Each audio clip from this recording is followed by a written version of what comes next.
Praise the Lord. ஆண்டவருடைய நல்ல நாமம் மகிமைப்படுவதாக.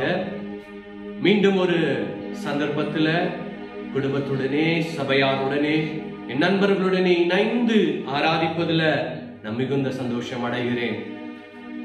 தேவனுடைய இரக்கத்தினாலும் கிருபையினாலும் அவர் நமக்கு ஒரு புதிய மாதத்தை தந்திருக்கிறார். ஒரு புதிய நாளை ஆண்டவர் நமக்கு தந்திருக்கிறார். இந்த நாளிலே நாம் களி கூர்ந்து மகிழ அவரை ருசித்து பார்க்க கர்த்தர் கிருபை தருவாராக. நம் யாவரும் தலைகளை தாழ்த்தி இருக்கடங்களை கண்களை மூடி நம்மை உண்டாக்கின தேவனை, நமக்கு ஒத்தாசை அனுப்பும் பர்வதத்தை நாம் நோக்கி பார்ப்போமாக. கர்த்தாவே, உம்மை நோக்கி பார்க்கிறோம். எங்கள் இரட்சகரே, உம்மை நாங்கள் நினைக்கிறோம். இயேசுவே, உம்மை ஆராதனை செய்ய நாங்கள் கூடி வந்திருக்கிறோம். ஐயா, நீரே நேற்றும் இன்றும் என்றும் மாறாதவராய் இருக்கிறீர். உம்முடைய இரக்கங்களுக்கு முடிவில்லை என்று வேதம் சொல்லுகிறபடியே இந்த காலை நேரத்திலேயும் உம்முடைய சமூகத்திலே நாங்கள் களி கூர்ந்து மகிழ நாங்கள் வந்திருக்கிறோம். கர்த்தர் எல்லாம் தடைகளை மாற்றுவீராக. நீர் எவ்வளவு நல்லவர் என்பதை நாங்கள் ருசித்து பார்க்க எங்களுக்கு தந்திருக்கிற நேரத்தை நாங்கள் பிரயோஜனப்படுத்திக் கொள்ள ஆவியானவர் எங்களுக்குள்ளாக ஒரு மனதையும் பரிசுத்த ஆவியின் வழி நடத்துதலும் உண்டாகும்படியாக ஜெபம் பண்ணுகின்றோம். தடைகள் எல்லாம் மாற்றுங்க ஆண்டவரே. இந்த நேரத்தில் இணைந்திருக்கிற இதை பார்க்க போகின்ற ஒவ்வொருடைய வாழ்க்கையிலும் ஒரு புதிய நன்மை, ஒரு புதிய தொடுதல், விடுதலைகள் இயேசுவின் நாமத்தினால் உண்டாவதாக. உம்முடைய சித்தம் செய்யப்படுவதாக. நீரே பெரியவர். இயேசுவின் மூலம் ஜெபம் கேளும் எங்கள் நல்ல பிதாவே. ஆமென், ஆமென். கர்த்தர் நல்லவர். இந்த காலை நேரத்திலும் நம் ஆண்டவரை பாடி நம் தேவனை துதிக்க போகிறோம். நம்ம எல்லாருக்கும் தெரிந்த பாடல், இயேசு நல்லவர், இயேசு வல்லவர், என்றென்றும் மாறாதவர், அவர் என்றென்றும் மாறாதவர், அவர் மாறாதவர்.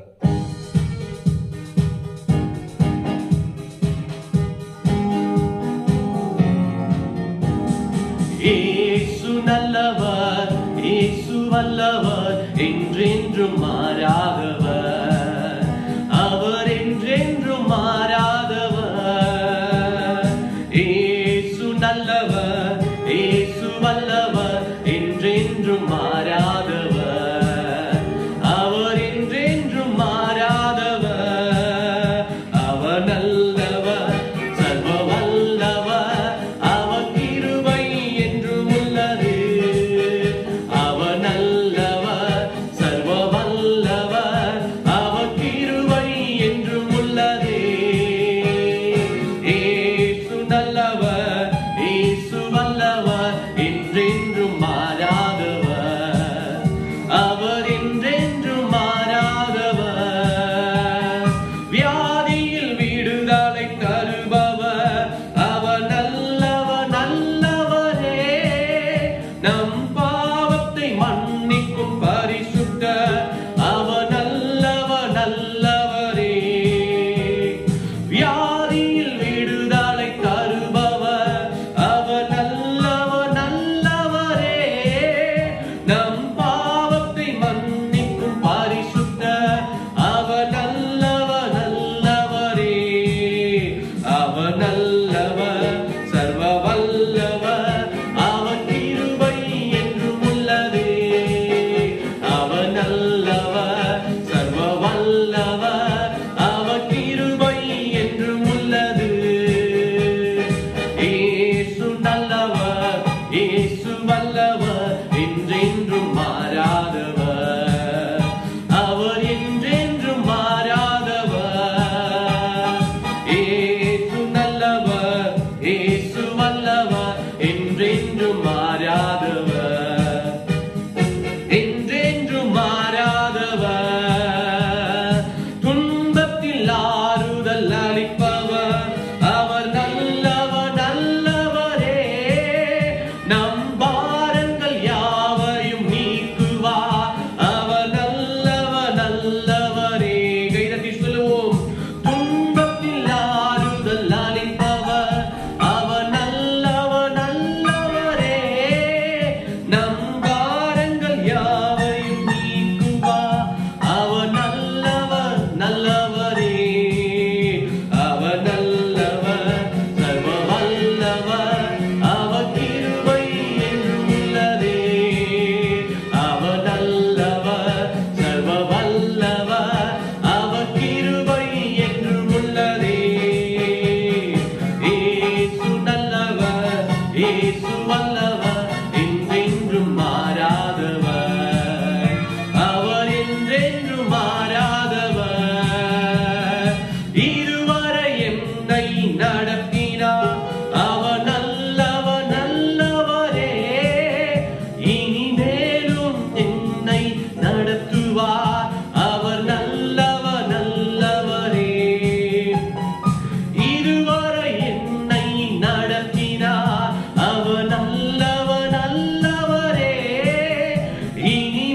என்றென்றும் மாறாதவர், அவர் என்றென்றும் மாறாதவர்.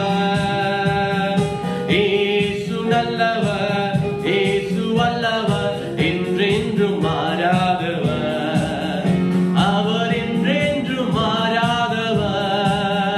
அவர் நல்லவர், சர்வ வல்லவர், அவர் கிருபை என்றும் உள்ளது.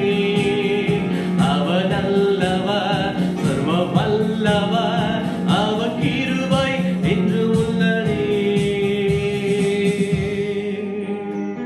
கண்களை மூடி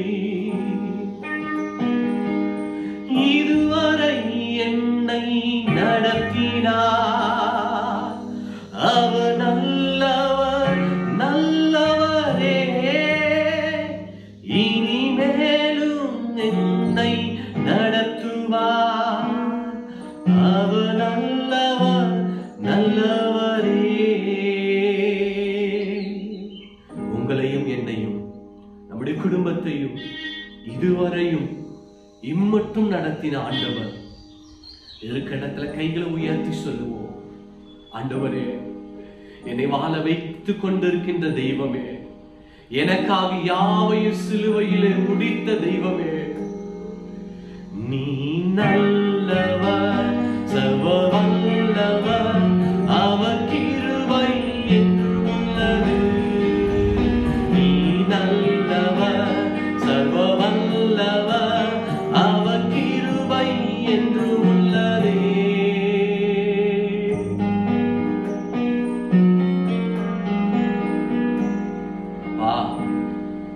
இரக்கங்களுக்கு முடிவே இல்லை ஆண்டவரே. உங்களை நோக்கி நாங்க பார்க்கிறோம். நிச்சயமா எங்களை கரை சேர்ப்பீங்க, நிச்சயமா நாங்க கரை சேருவோம். எங்கள் வாழ்க்கையை தொடங்கின ஆண்டவர் நல்ல விதத்துல எங்களோட வாழ்க்கை எல்லா காரியங்களையும் நிறைவேற நீங்க உதவி செய்வீங்கப்பா. உம்மை நம்புகிறவர்கள், உம்மை நோக்கி பார்க்கின்றவர்கள் ஒருபோதும் வெட்கப்பட்டு போவதில்லை. காலை நேரத்திலும் ஆண்டவரே, உம்முடைய இரக்கங்களுக்காக நாங்கள் கெஞ்சுகிறோம், உங்க பாதுகாப்புக்காக நாங்கள் கெஞ்சுகிறோம். உங்க பிரசனம், உம்முடைய பாதுகாப்பு எங்கள் ஒவ்வொருவரோடு நிறைந்திருப்பதாக. விசேஷமாக நீங்க சொன்னீங்க ஆண்டவரே, அப்பா, பகலில் பறக்கும் அம்புக்கும், இருளில் நடமாடும் கொள்ளை நோய்க்கும், மத்தியானத்தில் பாழாக்கும் சங்காரத்துக்கும் நீ பயப்படாது இருப்பாய். அது உன்னை அணுகாது, வாதை உன் கூடாரத்தை அணுகாது. எங்களை எத்தீங்கும் நேரிடாதபடிக்கு, எங்களை சோதனைக்குட்படாதபடிக்கு எல்லா தீமையிலிருந்தும் ஒவ்வொரு ஜனங்களையும், ஒவ்வொரு மக்களையும் சகல தீமைகளில் இருந்தும், நாசமோசங்களில் இருந்தும் பாதுகாப்பீராக. உங்க கிருபையின் கரம் எங்கள் ஒவ்வொருவரோடும் நிறைந்திருப்பதாக. தேவரீ, நீங்க செய்ய நினைத்து தடைப்படாதையா.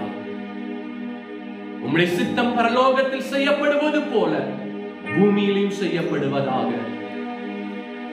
தொடர்ந்து எங்களோடு பேசுங்க பரிசுத்த ஆவியானவரே. எங்கள் இருதயங்கள் உணர்வடையட்டும்.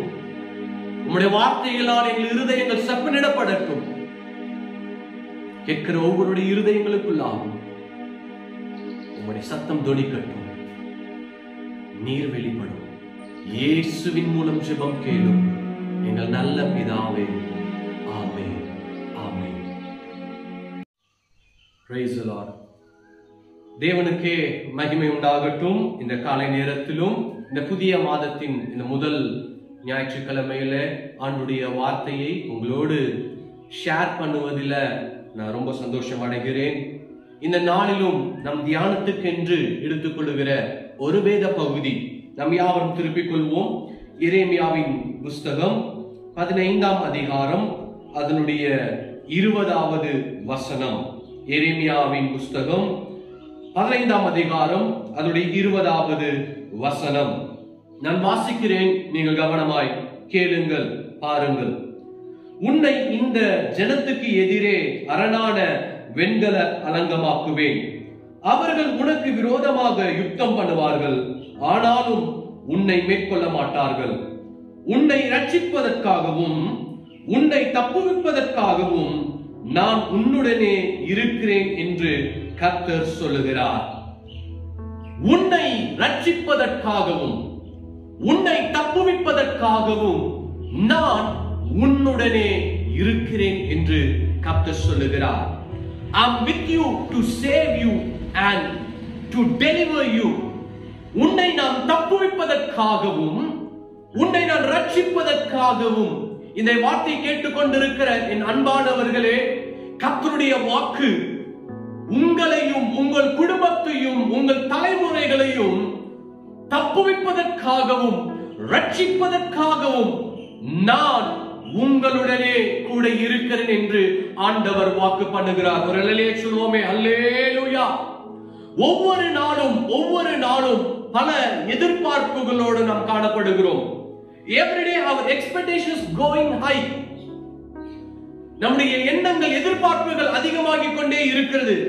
காரணம், நம்மை சுற்றி இருக்கிறதான சூழ்நிலைமைகள், நம்மை சுற்றி நடக்கிறதான சம்பவங்கள், பலன் தரக்கூடிய சமாதானத்தை தரக்கூடிய வார்த்தைகளை செய்திகளை எதிர்பார்க்கிறோம். அன்பார்ச்சுனேட்லி, ஆனால் மனதை உதைக்கக்கூடிய மனதை சோர்வடையக்கூடிய செய்திகளும் சம்பவங்களும் தான் நம்மை சுற்றி நடந்து கொண்டு இருக்கிறது. ஆனால் அதன் மத்தியிலே கர்த்தர் தம்முடைய ஜனத்துக்கு அதன் சூழ்நிலைகள் மத்தியில் இருக்கிறதான தம்முடைய பிள்ளைகளுக்கு ஆண்டவர் சொல்லுகிற காரியம், உன்னை ரட்சிப்பதற்காகவும் உங்களை தப்புவிப்பதற்காகவும் நான் உங்களுடனே கூட இருக்கிறேன். இந்த காலை நேரத்திலும் எனக்கு அன்பான தேவ ஜனமே, சபையாரே, நீங்கள் எந்த சூழ்நிலை வழியாக நீங்கள் போய்கொண்டு இருந்தாலும், எந்த சூழ்நிலைகளுக்குள்ளாக நீங்கள் இருந்தாலும், கர்த்தர் உங்களுக்காகவே சொல்லுகிற ஒரு வார்த்தை, நான் உன்னுடனே கூட இருக்கிறேன். I am with you. நான் உங்களுடனே கூட இருக்கிறேன். எரேமியா தீர்க்கதரிசியோடு ஆண்டவர் பேசுகிறார். எரேமியாவே, எரேமியாவே, நான் உன்னுடனே கூட இருக்கிறேன். ஏன் ஆண்டவர் எரேமியாவுக்கு இந்த ஒரு வாக்குத்தத்தத்தை கற்றுத் தர வேண்டும்? ஏன் இப்படி ஒரு நம்பிக்கையான வார்த்தையை ஆண்டவர் எரேமியாவுக்கு தர வேண்டும் என்றால், அதனுடைய பின்னணியை நாம் விளங்கிக் கொள்ள வேண்டும். எரேமியா ஒரு தீர்க்கதரிசி. எரேமியா தேவனுடைய மனுஷன். ஆனால் எரேமியாவின் நாட்களிலோ ஜனங்கள் மிகவும் தேவனுக்கு அருவருப்பான காரியங்களை செய்து கொண்டு வாழ்ந்து கொண்டிருந்தார்கள். தேவனுக்கு விரோதமான செய்கைகள் பெருகி இருந்த காலத்துல இந்த ஒரு நீதிமான், இந்த ஒரு தேவ மனிதன் கர்த்தருக்குள்ளாக பயபக்தியாக வாழ்ந்து கொண்டிருக்கிறார். ஆனால் நடந்தது என்ன? அவனுடைய சொந்த ஜனங்களே அவனை எதிர்க்க ஆரம்பித்தார்கள். அவனுடைய சொந்த ஜனங்களே அவனுக்கு விரோதமாய் எழும்பினார்கள். எரேமியாவை பகைக்க ஆரம்பித்தார்கள். எரேமியாவை வேதனைப்படுத்தினார்கள். எரேமியாவை மிகுந்த மன உளைச்சலுக்கு உண்டாக்கினார்கள். யாரோ மூன்றாம் நபர் அல்ல, அவருடைய சொந்த ஜனங்கள், அவருடைய சொந்த மக்கள். அந்த சூழ்நிலையில தான் ஆண்டவர் எரேமியாவோடு பேசுகிறார். எரேமியாவோ ஜனங்களுக்கு நன்மையை செய்த மனிதன். எரேமியாவோ தேவனுடைய வார்த்தைகளை அறிவித்த மனிதன். எரேமியாவோ தேவனுடைய திட்டங்களை அறிவித்த மனிதன். ஆனால் ஜனங்களோ அவனுக்கு விரோதமாய் எழும்பினார்கள். ஜனங்களோ அவனுக்கு விரோதமாய் முறுமுறுத்தார்கள். இன்றைக்கும் நம்ம கூடவே இருப்பாங்க. ஆனால் நம்மளை புரிந்து கொள்ளாமலேயே நம்மை பகைப்பார்கள். நம்ம கூடவே இருந்து கொண்டு நம்மை சரியான விதத்திலே புரிந்து கொள்ளாமல் நம்மை மிகுந்த மன உளைச்சலுக்கு உண்டாக்குவார்கள். இந்த சமூகம் அப்படிப்பட்ட ஒரு சமூகத்திலே நாம் இருக்கிறோம். நம்மை வேதனைப்படுத்துவார்கள், நம்மை புரிந்து கொள்ளாமலே. அதே போலதான் எரேமியாவை புரிந்து கொள்ளாமலே, எரேமியா செய்த நன்மையை விளங்கிக் கொள்ளாமலேயே, எரேமியா செய்த தியாகங்களை விளங்கிக் கொள்ளாமலேயே அவனை எதிர்த்தார்கள். இன்றைக்கும் ஒருவேளை அப்படிப்பட்ட எதிர்ப்பின் சூழ்நிலைமைகளுக்குள்ளாக நீங்கள் இருக்கலாம். வெளில சொல்ல முடியல, ஆனா உள்ளுக்குள்ளாக உங்கள் இருதயங்கள் கலங்கிக் கொண்டு இருக்கலாம். அப்படிப்பட்டவர்களை, அப்படிப்பட்ட சூழ்நிலை இருக்கிறவர்களை கண்டு ஆண்டவர் சொல்லுகிறார், உன்னை தப்புவிப்பதற்காகவும் உன்னை ரட்சிப்பதற்காகவும் நான் உன்னுடனே கூட இருக்கிறேன். அல்லேலூயா. ஆண்டவருக்கு மகிமை உண்டாகட்டும். God is with you. எனக்கு அன்பான சபையாரே, குடும்பத்தாரே, என் நண்பர்களே, எப்படிப்பட்ட சூழ்நிலை இருந்தாலும் கர்த்தர் சொல்லுகிறார், நான் உன்னுடனே கூட இருக்கு. கவலைப்படாதீங்க, கவலைப்படாதீங்க. நிச்சயமாக உங்களை புரிந்து கொள்ளக்கூடிய நாட்கள் வரும். உண்மையை நிச்சயமாய் உங்களை சுற்றி இருக்கிறவர்கள் விளங்கிக் கொள்வார்கள். கர்த்தர் உங்களோடு இருந்து நடத்துவார். நீங்கள் போய்கொண்டிருக்கிற கடினமான பாதைகள், நீங்கள் சென்று கொண்டிருக்கிற கடினமான சூழ்நிலைகள் மாறாதோ என்று நீங்கள் அச்சப்படலாம். கர்த்தர் சொல்லுகிறார், அது மாறும். உன்னோடு கூட இருந்து நான் செய்கிற காரியங்கள் அது பயங்கரமாக இருக்கும். நமக்குள்ள எப்பவுமே ஒரு விதமான அச்சங்கள் உண்டாகும். ஒரு சம்பவம் நடக்கும் பொழுது, நீ அடுத்து அது அப்படிதான் நடக்குமோ, இனி இப்படியே தான் இருப்போமோ? இல்லவே இல்லை. நிச்சயமா எல்லாவற்றுக்கும் ஒரு முடிவு உண்டு. நிச்சயமாக எல்லாவற்றுக்கும் ஒரு மாற்றம் உண்டு. தேசத்தின் சூழ்நிலைகளாய் இருக்கட்டும், குடும்பத்தின் சூழ்நிலைகளாய் இருக்கட்டும், ஏன் உங்கள் தனிப்பட்ட வாழ்க்கையின் சூழ்நிலைகளாய் இருக்கட்டும், ஒவ்வொன்றுக்கும் ஒரு மாற்றம் உண்டு. ஒவ்வொன்றுக்கும் ஒரு விடுதலை உண்டு, ஒரு ரட்சிப்பு உண்டு. அது கர்த்தர் நிச்சயமாய் நிறைவேற்றுவார். ஒவ்வொரு விதமான நெருக்கங்கள், ஒவ்வொரு விதமான பிரச்சனைகள், ஒவ்வொரு விதமான எதிர்ப்புகள் எரேமியாவை சுற்றி இருந்தது போல இன்றைக்கு நம்மையும் சுற்றி காணப்படுகிறது. ஆனால் எரேமியாவுக்கு எங்கிருந்து பிரச்சனைகள் என்றால், அவனை சுற்றி இருந்த மனிதர்கள் மூலமாக தான் அவனுக்கு பிரச்சனை. ஆனால் இன்றைக்கு வாழ்ந்து கொண்டிருக்கிற நம்முடைய வாழ்க்கையில நெருக்கங்கள், போராட்டங்கள், வேதனைகள் வெறும் மனிதர்கள் மூலமாக மட்டுமல்ல, நாம் பார்த்து கொண்டிருக்கிற இன்று இருக்கிறதான இந்த உலகத்தில் சம்பவித்துக் கொண்டிருக்கிறதான வியாதிகளினாலும், பற்பல நோய்களினாலும், இயற்கை சீரழிவுகளினாலும் இன்னைக்கு மனிதர்களுக்கு பலவிதமான நெருக்கங்கள், போராட்டங்கள் வந்து கொண்டு இருக்கிறது. பிரச்சனை வேணா விதவிதமா வரலாங்க. பிரச்சனை வேணா ஒவ்வொரு சூழ்நிலைகள் வழியாக வரலாம், வெவ்வேறாக காணப்படலாம். ஆனால் நான் சொல்லுகிறேன், பிரச்சனைகள் ஏராளமாய் இருக்கட்டும், உங்களை சுற்றி இருக்கிறதான நெருக்கங்கள், சூழ்நிலைகள் பற்பல விஷயங்களாய் காணப்படட்டும், ஆனால் தீர்வு ஒருவர் மட்டுமே. பரிகாரி நம்முடைய ஆண்டவராகிய இயேசு ஒருவர் மட்டுமே. The solution is one and only the Lord Jesus Christ. இயேசு ஒருவர்தான் நம்முடைய பரிகாரியாக இருக்கிறார். உங்களுக்கு இருக்கிற பிரச்சனை உங்க பக்கத்து வீட்டுக்காரங்களுக்கு வேறு விதமா இருக்கலாம், இல்லை இந்த பட்டணத்தில் வேறு பட்டணத்தில் இருக்கிற வெவ்வேறு விதமா இருக்கலாம். ஆனால் எப்படிப்பட்ட நிலைமை இருந்தாலும் நம் தேவன் ஒருவரே, நம் ரட்சகர் ஒருவரே, நம்மை விடுவிக்கிறவர் ஒருவரே என்பதை நாம் விளங்கிக் கொள்ள வேண்டும். வேதத்தில் அநேக தேவ மனிதர்கள் இருக்கிறார்கள். ஒவ்வொரு மனிதர்களுடைய வாழ்க்கையும் கர்த்தர் கூட இருந்து பல காரியங்கள் செய்தார். இன்றைக்கு அப்படி ஒரு மனிதரை நான் உங்களுக்கு காண்பித்துக் கொடுக்க நான் விரும்புகிறேன். திருப்பிக் கொள்ளலாம். 2 சாமுவேலின் புத்தகம் 15ஆம் அதிகாரம் அதனுடைய 13வது வசனம். 2 சாமுவேலின் புத்தகம் 15ஆம் அதிகாரம் அதனுடைய 13வது வசனத்தை நான் வாசிக்கிறேன். அதை அறிவிக்கிற ஒருவன் தாவீதிடத்தில் வந்து, இஸ்ரவேலில் ஒவ்வொருடைய இருதயமும் அப்சலோமை பற்றி போகிறது. தாவீதிடத்தில் ஒருவன் வந்து சொல்லுகிறான், ராஜாவே, தேசத்தில் இருக்கிற ஒவ்வொரு மனிதர்களும் உம்முடைய மகனாகிய அப்சலோமை பின்பற்றுகிறார்கள் என்கிற ஒரு செய்தி உண்டானது. தாவீதுக்கு சொந்த மகனே எதிராளியாய் மாறுகிறான். சொந்த மகனே சூழ்ச்சி செய்ய ஆரம்பிக்கிறான். சொந்த தகப்பனுக்கு விரோதமாக காரியங்களை செய்ய ஆரம்பிக்கும் பொழுது, அந்த நெருக்கத்தின் சமயத்தில் ஒரு வேதனையான சிச்சுவேஷன்ல தாவீது செய்த என்ன தெரியுங்களா? He moved away from the situation, not from the God. தாவீதுடைய இருதயம் பிரச்சனைகளை விட்டு சற்று தள்ளி போனதே தவிர ஆண்டவரை விட்டு தள்ளி போகவில்லை. He moved away from the problems, not from the God. சூழ்நிலைகளை விட்டு அவன் தள்ளி அவன் ஒதுங்கினானே தவிர்த்து தேவனை விட்டு அவன் ஒதுங்கவில்லை. ஆனால் இன்றைக்கு என்ன நடந்து கொண்டிருக்கிறது? ஒரு பிரச்சனை வந்துடட்டும், ஒரு பாடு வரட்டும், ஒரு கஷ்டம் வரட்டும், ஒரு நோய் வரட்டும், ஏதோ ஒன்று சம்பவிக்கட்டும், உடனே அவர்கள் தேவனை விட்டு விலகக்கூடிய ஒரு இருதயம், தூரம் போகக்கூடிய இருதயம் வந்து விடுகிறது. பிரச்சனையை விட்டு விலகுறாங்களோ இல்லையோ, கர்த்தரை விட்டு விலகுறாங்க.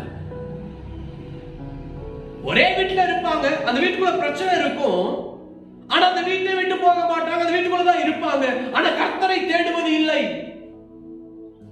எப்படிப்பட்ட ஒரு மனநிலை, எப்படிப்பட்ட ஒரு எண்ணம். நல்லா கவனிங்க. அப்சலோம் விரோதமா எழும்பின உடனே தாவீது என்ன செய்யற, கொஞ்சம் ஒதுங்கி போகிறார். ஒதுங்கி போகிறார் என்பதற்காக தாவீது ஒரு பைந்தாங்கோலி இல்லைங்க, அவன் ஞானம் உள்ளவன். தாவீது துணிச்சல்காரன், தாவீது ஒரு தைரியசாலி. 2 சாமுவேலின் புஸ்தகம் அதனுடையதான 16ஆம் அதிகாரம் 6-7 வசனங்கள். 6வது வசனம் சொல்லுகிறது, சகல ஜனங்களும் சகல பலசாலிகளும் தாவீதின் வலதுபுறமாகவும் இடதுபுறமாகவும் நடக்கையில் தாவீதின் மேலும் தாவீதுடைய ராஜாவுடைய சகல ஊழியக்காரர் மேலும் கற்களை எறிந்தான். 7வது வசனம், சிமேயு அவனை தூஷித்து, ரத்த பிரியனே, பேலியாளின் மனுஷனே, தொலைந்து போ, தொலைந்து போ. உலகத்தில் சொல்லுவாங்க, நம்ம பிரச்சனையே பெரிய பிரச்சனைனா இதுக்கு மேல ஒரு பிரச்சனை டிப்பர்ல வந்து இறங்குதுன்னு. இப்போ தாவீதுக்கு தன் மகனால ஒரு நெருக்கம் வந்து கொண்டு இருக்கிறது, அதனால அவன் ஒதுங்கி போகிறான். இப்படி ஒதுங்கி போகும் பொழுது இன்னொரு பிரச்சனை ஒரு சாதாரண நபரால, ஒரு சாதாரண ஒரு எளிமையான மனிதனால உண்டாகிறது. அவன் பார்த்து சொல்லுகிறான், தொலைந்து போ, தூஷிக்கிறான். யாரங்க? ஒரு ராஜாவை பார்த்து, கர்த்தர் அபிஷேகம் பண்ணினவரை பார்த்து, தேவன் தெரிந்து கொண்ட நபரை பார்த்து.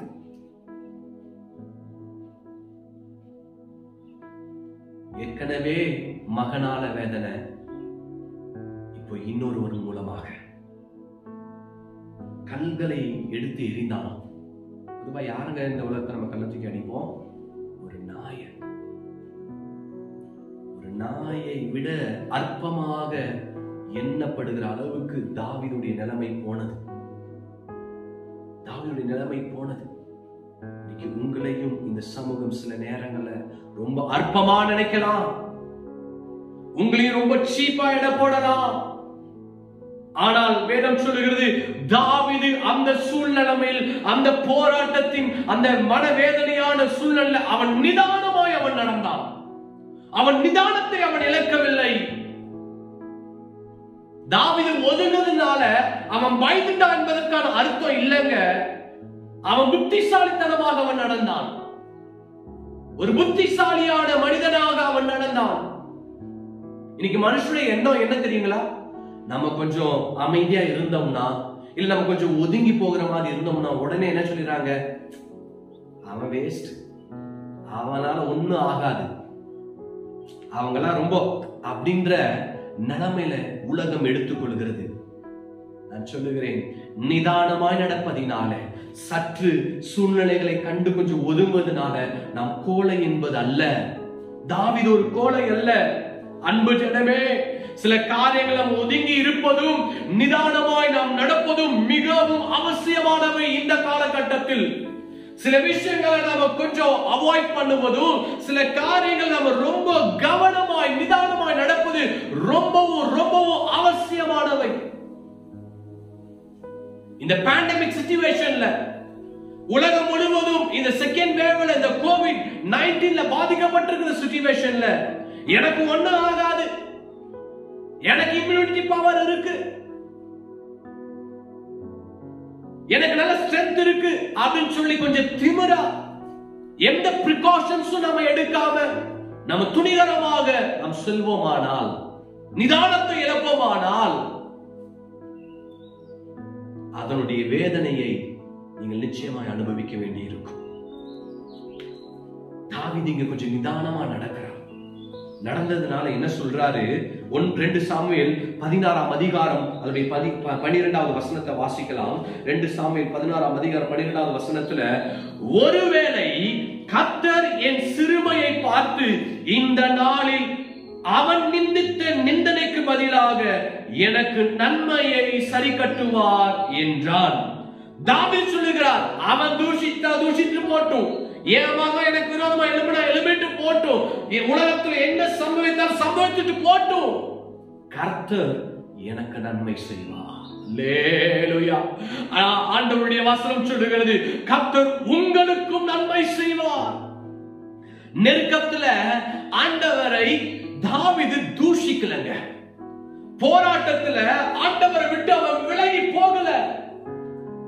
வசனம் சொல்லுகிறது, அவன் கர்த்தர் மீது நம்பிக்கையாயிருந்தான். அவன் கர்த்தர் மீது நம்பிக்கையாயிருந்தான். அதனுடைய விளைவு என்ன?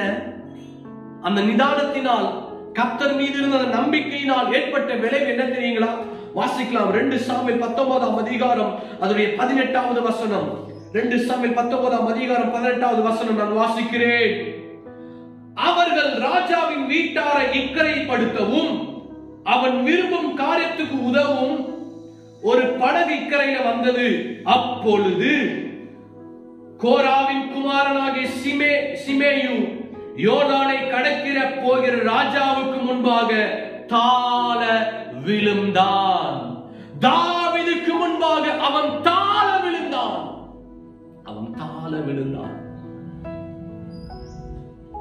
எவன் கற்களை எடுத்து எறிந்தானோ, எவன் தூஷண வார்த்தைகளை பேசினானோ, எவன் அற்பமாய் நினைத்தானோ, இப்போது தாவீதுக்கு முன்பாக அவன் தாழ விழுந்தான். நம்ம நினைக்கிற சில நேரங்கள்ல, என் பிரச்சனையே தலைக்கு மேல இருக்கு, என்ன செய்ய போற? தலைக்கு மேல போயிருச்சே, முடியாத நிலைமைக்கு போயிருச்சே. ஆனால் கர்த்தர் சொல்லுகிறார், நீங்கள் எவைகள் உங்களை எல்லையை மீறி தலைக்கு மேல உங்களுடைய சூழ்நிலைகளை தாண்டி விட்டது நீங்க நினைக்கிறீங்களோ, அவைகளை கர்த்தர் மறுபடியும் உங்கள் கால்களுக்கு கீழே கொண்டு வருவார். தாவீது தலைக்கு மேலாக ஏறி போனான். இந்த சிமேயு ஒரு ராஜா என்று கூட பார்க்காமல்,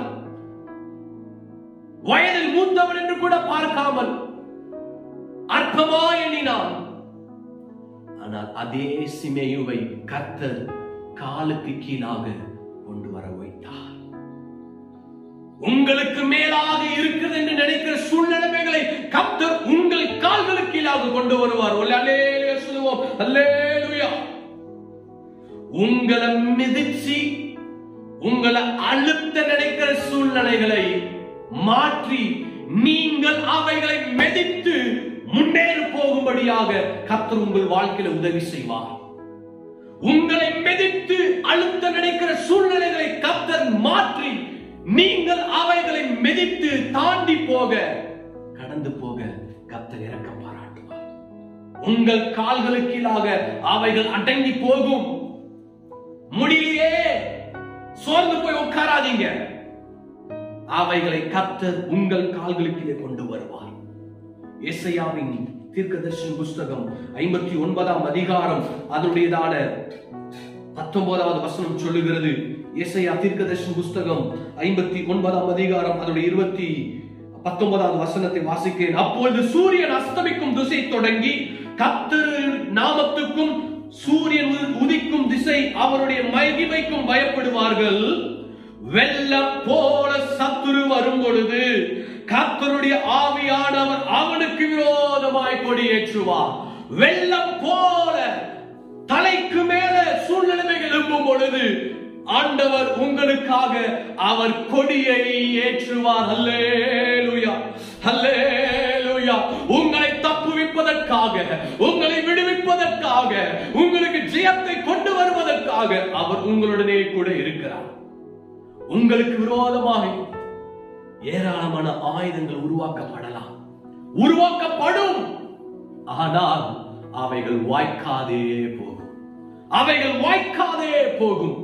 எனக்கு அன்பான சபையார், எனக்கு அன்பானவர்களே, உங்கள் நிலைமையை குறித்தும் தேசத்தின் சூழ்நிலை குறித்து கலங்காதீங்க. அவைகளை கர்த்தர் உங்கள் கால்களுக்கு கொண்டு வருவார். நீங்கள் அவைகளை மிதித்து நீங்கள் தாண்டுவீர்கள். அவராலே ஒரு சேனைக்குள் பாய்வீர்கள், அவராலே உங்களுக்கு முன்பாக இருக்கிற எல்லா மதில்களை, சவால்களை நீங்கள் தாண்டுவீர்கள். அவர் உங்களுக்கு உடனிருந்து உதவி செய்வார். சபை செய்ய வேண்டியது, ராஜா செய்தது என்ன? நீங்கள் செய்ய வேண்டியது, நான் செய்ய வேண்டியது என்ன?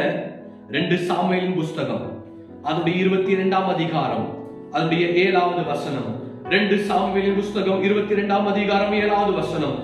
எனக்கு உண்டான நெருக்கத்திலே கர்த்தரை நோக்கி கூப்பிட்டு என் தேவனை நோக்கி அபயமிட்டே.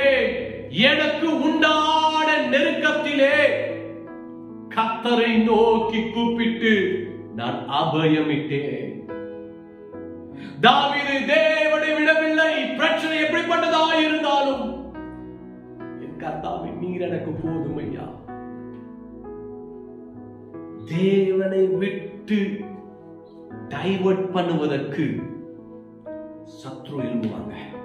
இன்னைக்கு நமக்கு சூழ்நிலைகள், உபத்திரவங்கள், போராட்டங்கள்லாம் எதுக்கு தெரியுங்களா? கர்த்தரை விட்டு எப்படியாவது தூரம் கொண்டு போயிடணும், எப்படியாவது ஆண்டவரை விட்டு எப்படியாவது எங்கேயாவது கொண்டு போயிடணும். உங்களை வீழ்த்துவதும் உங்களை தோல்வி அடைய செய்ய வைப்பதும் பிசாசின் நோக்கம் அல்ல.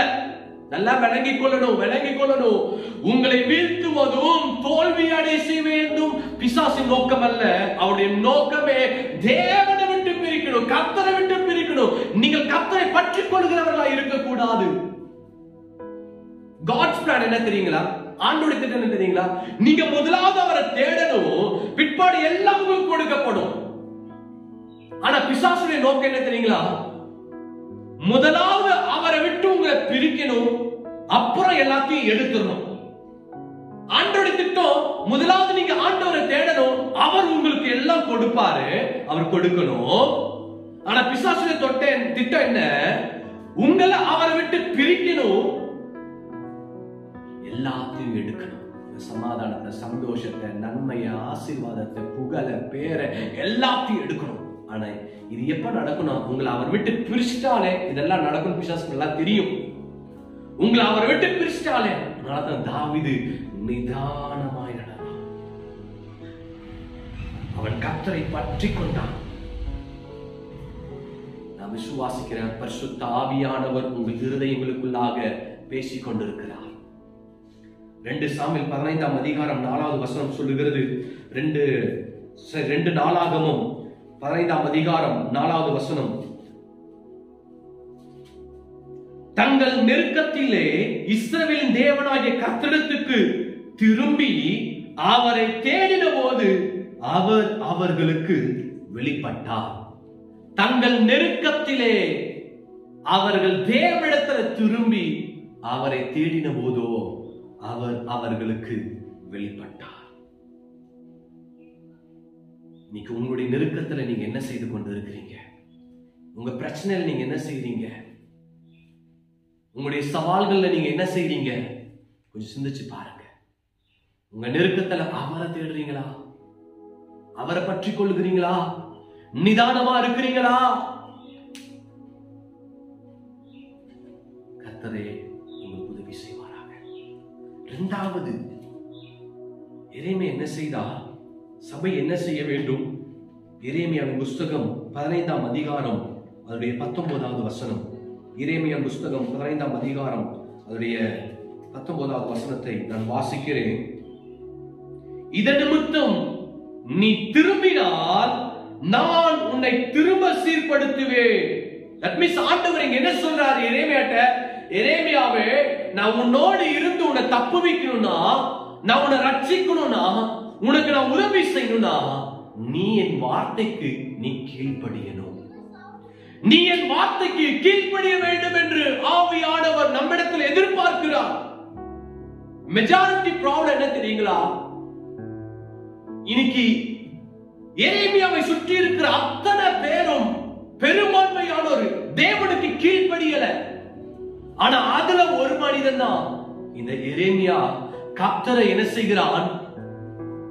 அவன் கீழ்ப்படிந்து, அவருடைய வார்த்தைக்கு அவன் கீழ்ப்படிந்து அவன் நிற்கிறான். He obeyed the God's word.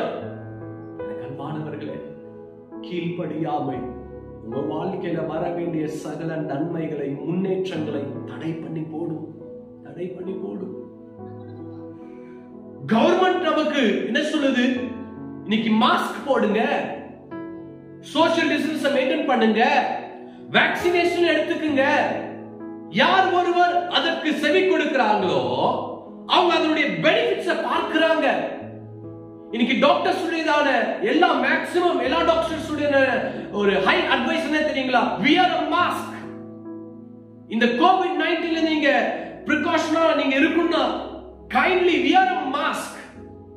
ஒரு மனிதன் சொல்லுகிற அட்வைஸை கீழ்ப்படியும் பொழுதே நமக்கு சில பெனிஃபிட்ஸ் இருக்குமானால், ஒரு சாதாரண மனிதனுடைய வார்த்தைக்கு கீழ்ப்படியும் பொழுது நமக்கு சில நன்மைகள் ஏற்படுமானால், வானத்தையும் பூமியும் உண்டாக்கின கர்த்தருடைய வார்த்தைக்கு நாம் செவி சாய்ப்போமானால் எத்தனை நன்மைகள் நாம் பெற்றுக்கொள்ள முடியும், எத்தனை நன்மைகளை நாம் பெற்றுக்கொள்ள முடியும். எனக்கு அன்பானவர்களே, சிந்தித்து பார்ப்போம்.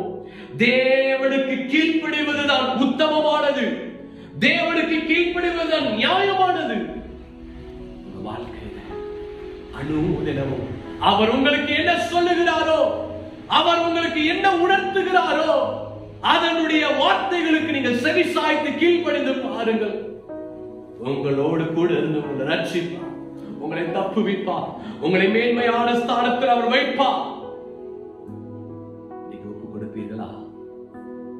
அவர் மரண பரியந்தம், முடிவு பரியந்தம் உங்களை அவர் நடத்துவார், உங்களை அவர் நடத்துவார். எத்தனை பேர் ஆமென் இந்த வார்த்தைக்கு நீங்க கீழ்ப்படிய போறீங்க? இருக்கிற இடத்துல கண்களை மூடி மெல்ல ஜெபம் பண்ண போறோம், நம்ம எல்லாம் ஒப்பு கொடுக்க போறோம். பரிசுத்த ஆவியானவர் உங்கள் இருதயத்துல பேசி கொண்டிருக்கிறார், பேசி இருக்கிறார். நான் நம்புகிறேன். ஹல்லேலூயா. உங்களோடு கூட உங்களை ரட்சிக்கவும் விடுவிக்கவுமே நான் உன்னோடு கூட இருக்கிறேன் என்று சொல்லுகிற ஆண்டவரின் சத்தத்துக்கு செவிசாய்த்து கொண்டிருக்கிறேன். அன்பு ஜனமே, உங்களை ஒப்பு கொடுங்க. ஆண்டவரே, தலைக்கு மேலாக என்னுடைய சூழ்நிலைகள் போனாலும் நான் நிதானமாய் நின்று, நிதானமாய் பேசி, நிதானமாய் வாழ்ந்து, உம்மை விட்டு பிரியாமல் உம்முடனே நெருக்கமாய் இருக்கிற ஒரு இருதயத்தை ஆவியானவர் இந்த நாட்கள் எங்களுக்கு தருவீராக. தாவீதை போல ஒரு இருதயம் எங்களுக்கு உண்டாயிருப்பதாக, தாவீதை போல எங்களுக்கு ஒரு இருதயம் ஏற்படுவதாக. Oh, glory to God. சந்துரா லீரா மஹத்துரா பௌடரா கமலவா. பரிசுத்த ஆவியானவரே, எங்களை தொடுங்க ஐயா. நாங்கள் பயப்படுகிறவர்களாக அல்ல, நாங்கள் ஆண்டவரை தடுமாறுகிறவர்களாக அல்ல, நிதானம் உள்ள ஒரு வாழ்க்கை வாழ்ந்து முன்னேற்றம் உள்ள ஒரு பாதையில செல்லுகிற கர்த்தரை பற்றி கொள்ளுகிற ஒரு இருதயத்தால் எங்களை இருதயங்களை நிரப்பட்டும் ஐயா. உமக்கு கீழ்ப்படுகிற ஒரு இருதயத்தால் எங்கள் இருதயங்கள் நிரப்பட்டும். ஓ ஹல்லேலூயா. ஸ்தோத்திரம் ஆண்டவரே. எந்த இடத்துல எப்படி நடக்கணும், எப்படி பேசணும், எப்படி நடந்துக்கணும் அந்த ஞானம் தாவீதுக்கு உண்டானது போல எங்களுக்கும் உண்டாகட்டும். இந்த உலகத்தின் சூழல் நாங்கள் எப்படி வாழணும், பரிசுத்த ஆவியானவரே எங்களோடு பேசுங்க. அதற்கு நாங்கள் கீழ்ப்படுகிற மனப்பான்மை எங்களுக்கு தருவீராக, எங்களுக்கு தருவீராக. சதா காலமும் ஜீவன் உள்ளவராய் இருக்கிற எங்கள் அன்பு தகப்பனே, இன்றைக்கும் கலந்து கொண்ட இந்த வார்த்தை கேட்கிற எல்லாருடைய வாழ்விலும் ஒரு பெரிய தொடர் உண்டாயிருக்கட்டும். நீர் ஆண்டவரே எங்கள் பிரச்சனைகளுக்கு மேலானவர், ஆண்டவரே எங்கள் சூழ்நிலைகளுக்கு மேலானவர். நீரே எங்களுக்கு போதும் ஐயா. உம்மை பற்றிக் கொண்டு உம்முடைய வார்த்தை கீழ்ப்படிந்து இருதயத்தால நிரப்பும் ஐயா. எவைகள் எல்லாம் ஆண்டவரே தலைகளுக்கு மேலாக ஆண்டவரே போய்கொண்டிருக்க அவைகளை கால்களுக்கு கொண்டு வருவீராக. யாரெல்லாம் அற்பமா நினைக்கிறார்களோ அவர்களுக்கு கர்த்தர் ஆண்டவரே சபையாரை தேவ ஜனங்களை தடைகளை உயர்த்துவீராக. நாம மாத்திரம் மகிமைப்படட்டும். ஜெயம் தாங்க. இயேசுவின் மூலம் ஜெபம் கேளும் எங்கள் நல்ல பிதாவே, ஆமென். என் ஆத்துமாவே கர்த்தரை ஸ்தோத்திரி, என் முழு உள்ளமையோட பரிசுத்த நாமத்தை ஸ்தோத்திரி.